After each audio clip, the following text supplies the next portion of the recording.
Okay, today we're going to be replacing the batteries in a Waterpik. This is a model WP-360, and the batteries are old in this thing. They've gotten to the point that they no longer hold a charge. Have to recharge it about every day now. So to start with, we're going to remove the water reservoir from the pump mechanism. Easiest way to do that, just open the lid, give it a little squeeze there. Remove the reservoir. Set that aside. Okay, to get this apart, the first thing we need to do is remove this head. The easiest way to do that, just take a couple of screwdrivers, get under this thing,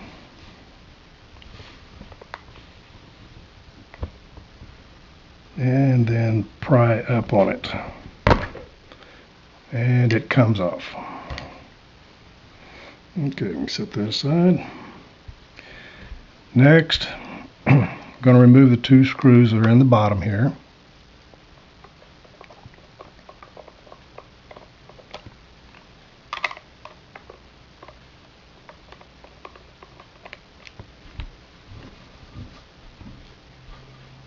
Okay, now we just push on it right here,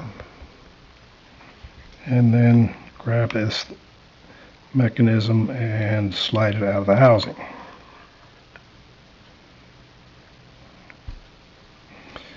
Okay, here's the original battery. Here's the model number on it. This is a 2KR 1000 SCL. It's a 2.4 volt pack. That's because it has two batteries in series. This is a nickel-cadmium battery. Here's the specifications for it. Now the reason it has a 2 in front of it is because it has two of these batteries, the KR 1000 SCL. Now the 1000 refers to the milliampere hours. Now this is a 1.2 volt NiCad battery, and it has two of them in series, connected in series to make a pack. Now what I'm going to be replacing it with is Nickel-Metal Hydride. Here's my replacement batteries. Ordered two of them because it's going to take two. They come like this. Now, as I said, these are Nickel-Metal Hydride. This is a 4/5 Sub-C size. They're 1.2 volt, just like the original NiCad battery. Now these are 2000 milliampere hours, which means they have twice the capacity of the OEM NiCad batteries that were in this unit. Now, to get this apart, relatively easy. We have two places we have to unsolder. Start with this one. Okay, unsolder that.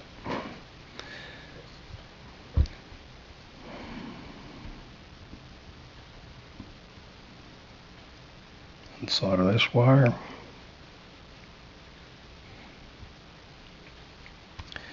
Now to get the pack loose from this end, I'm going to remove the solder off here to show you why you may have a little bit of difficulty getting this apart if you don't understand what's there. Okay, the tab from the battery pack sticks up through a hole. Now, this is the tab right here. So if you don't have that loose or understand that it runs up through there, you may have a little trouble getting the pack out. Okay, so I'm going to pull up on this.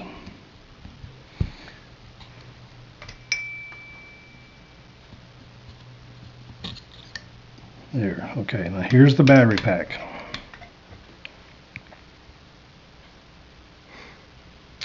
Okay, now this is the positive end of the battery pack. This is the negative. The negative is the case. The positive is the center electrode on the battery pack. It's marked plus right here so that you can see that is positive. Now, my replacement batteries, they come with this shrink wrap on here. I don't need that shrink wrap. I'm going to take it off of there.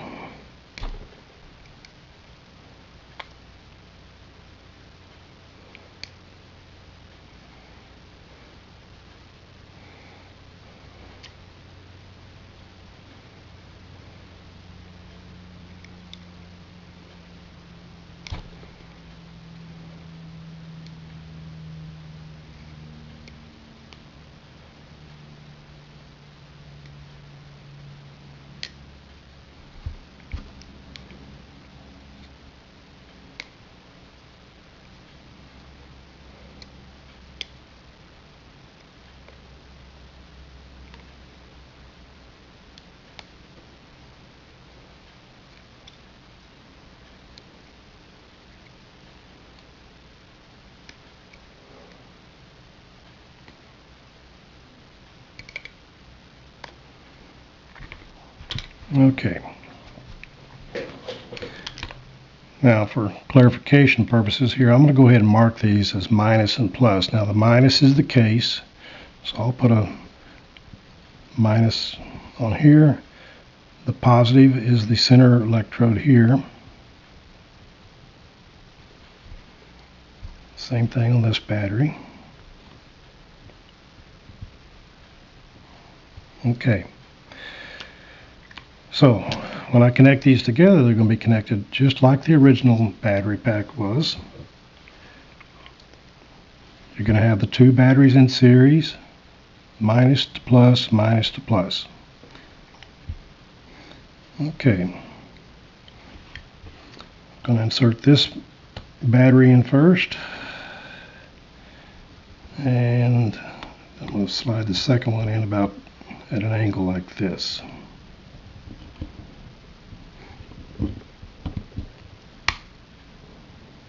Okay.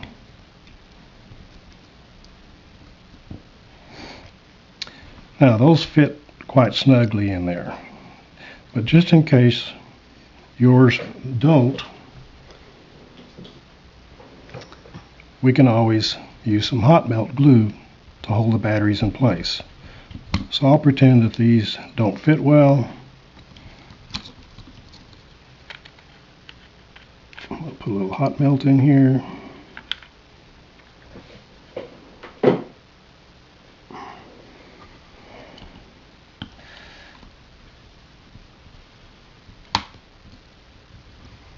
Put this battery in.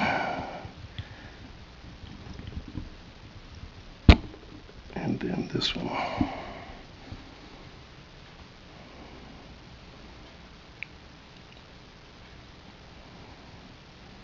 Okay. Now to get these connected up,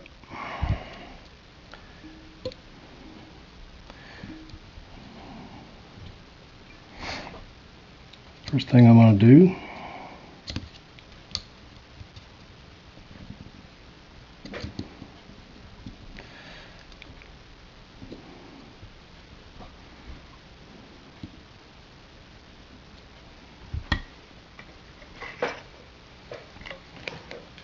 solder this minus electrode onto here.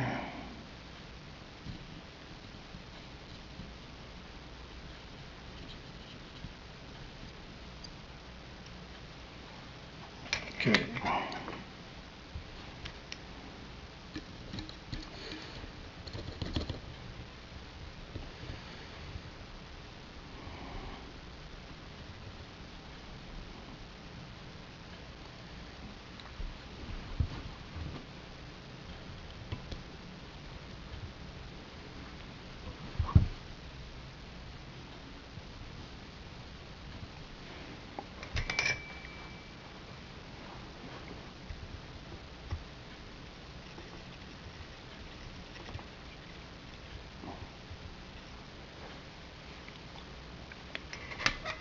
Alrighty, and then I'm going to connect the two ends together on this.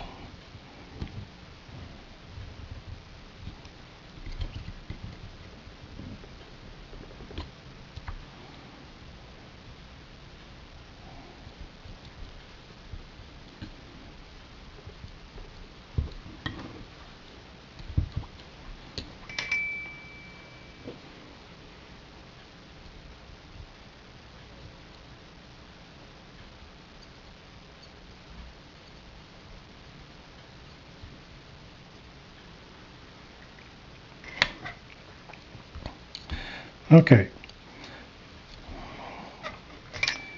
put this wire back on here.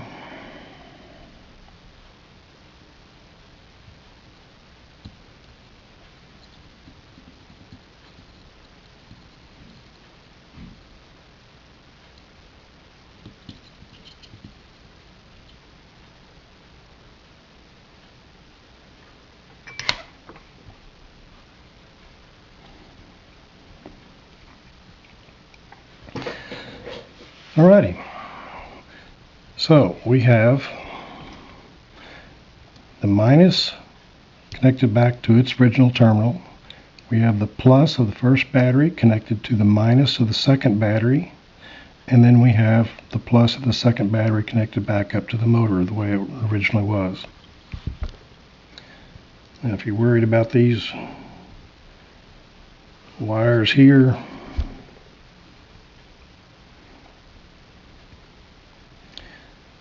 maybe getting out of place, getting in your way, you can always put a little hot melt on those.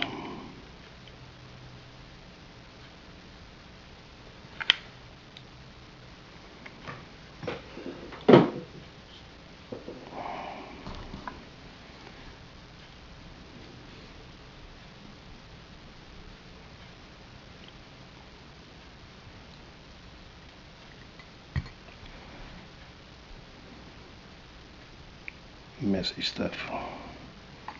Okay. Alrighty, so in theory it should be ready to run. Let's see. It runs. Okay.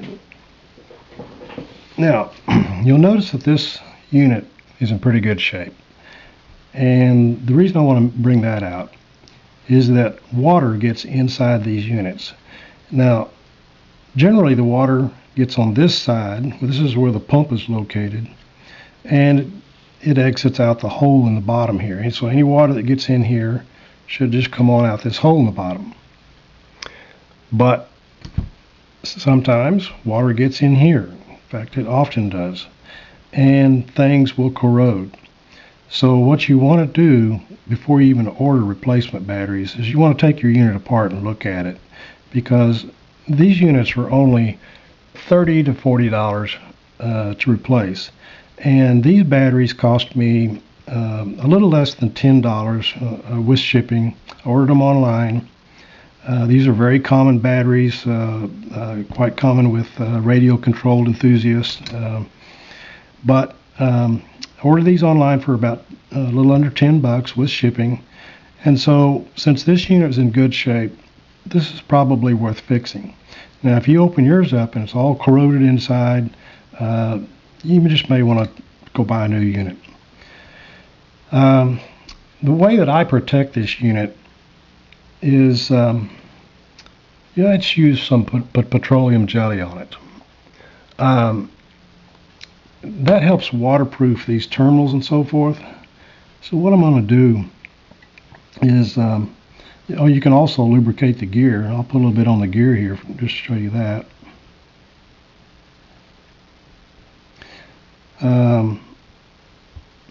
The terminals they tend to be where electrolysis takes place. So you can put a little bit of petroleum jelly on the terminals, and that helps protect them from any water that gets inside.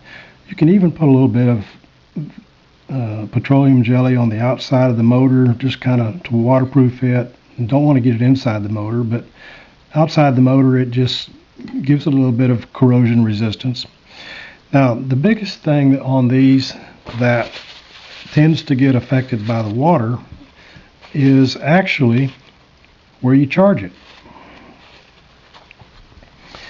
This little circuit board right here tends to get really corroded. So what you can do with that is, again, you know, put some petroleum jelly on there. It's not going to hurt it. It's going to protect it from the water. So coat this thing real well with petroleum jelly, just like so. I already have some on there, of course. That's the reason it's looking the way it's looking. You can even put some down inside this terminal. This is where the charger plugs in. Yeah, it'll get a little messy first few times you plug it in, but you can wipe off the excess out of the charger. But if that corrodes, and that's the first thing that usually corrodes on these units, you're going to have a non-functioning unit. Okay, about the batteries.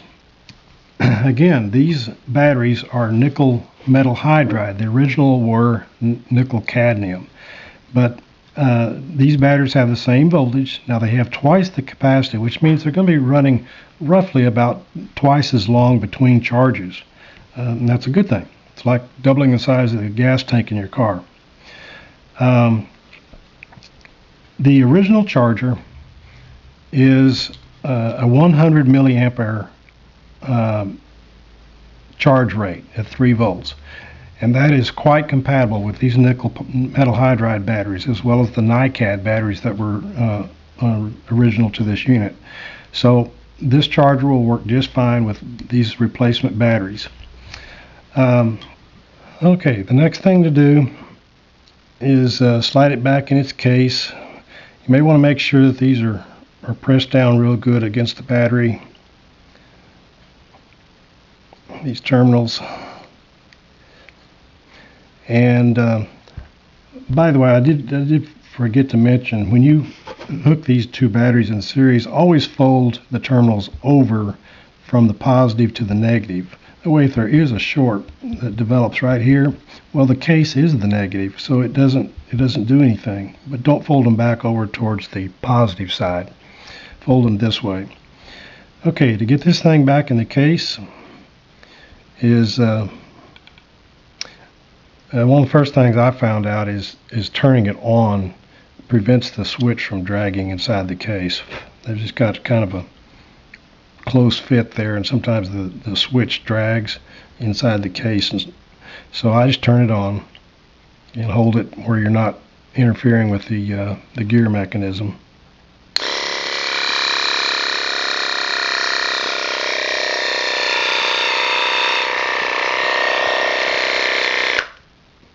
Okay, we'll put the two screws back in. Turn them to the left till you feel them drop into the existing threads.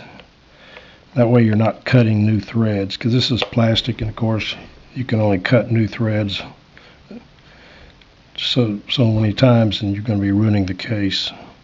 So back it up. You'll feel it drop into the threads.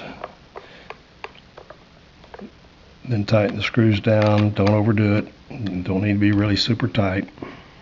Okay. Alright. When you go to put this part back on, there's a little circle right here. And you want to line up one of the slots with that circle, because this has a key on it. If you line up just any one of the big slots here with that circle, just push this back in place. There it is. Okay. Drop it back in the housing.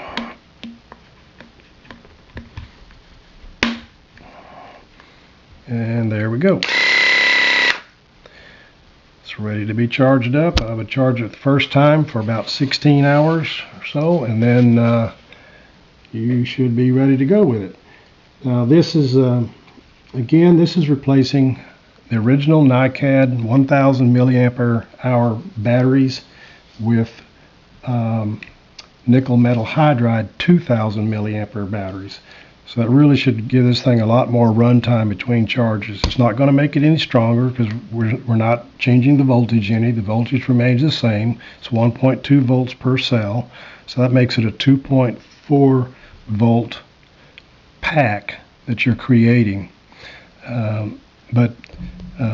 So it's not going to work any more powerful. It's just going to run longer.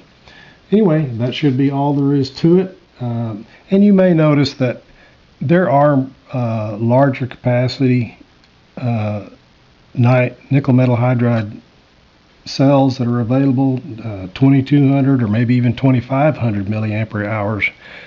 They cost a lot more than what I noticed just buying the 2000. But buying the 2000 milliampere hour doubles the capacity. So I'm quite satisfied with that. And I guess that's all.